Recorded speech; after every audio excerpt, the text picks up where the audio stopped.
দেখেন কি সুন্দর রাস্তা, পরিবেশটা সুন্দর না? যত দূর চোখ যাবে তত দূর শুধু পানি আর পানি।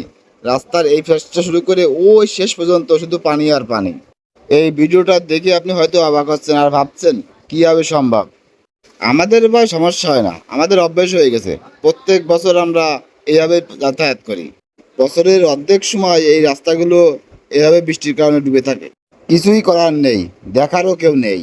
সহ্য করতে হয়, ধৈর্য ধরতে হয়, অপেক্ষা করতে হয় কবে এই পানিগুলো আবার শুকাবে, কবে এই মাটিগুলোতে আবার সোনালি ফসলে ভরে উঠবে। যত দূর আপনার দৃষ্টি পৌঁছাবে তত দূর শুধু পানি আর পানি দেখতে পারবেন। কোনো অচেনা লোক যদি রাস্তার এপার থেকে ওপারে যাওয়ার চিন্তা ভাবনা করে, তাহলে তাকে গুগল ম্যাপের রাস্তার দিক নির্দেশনা দিতে হবে। দিক নির্দেশনা না দিয়ে যদি পার হতে চান তাহলে গলা পানিতে পড়বে না, এর কোনো গ্যারান্টি নাই। সত্যি কথা বলতে কি ভাই, এভাবে 6 মাস পানির নিচে বসবাস করা যে কতটা কঠিন আপনারা না দেখলে বুঝতে পারবেন না। এই গ্রামে অনেক মানুষ আছে যাদের জীবনযাপন করতে ভীষণ কষ্ট হয়, কাউকে বলতেও পারে না, বোঝাতেও পারে না। শুধু নীরব যন্ত্রণা অনুভব করা ছাড়া কিছুই করার নেই আমাদের। ভিডিওটা ভালো লাগলে অন্যকে দেখার সুযোগ করে দেবেন। ভালো থাকবেন, ভালো রাখবেন সবাইকে।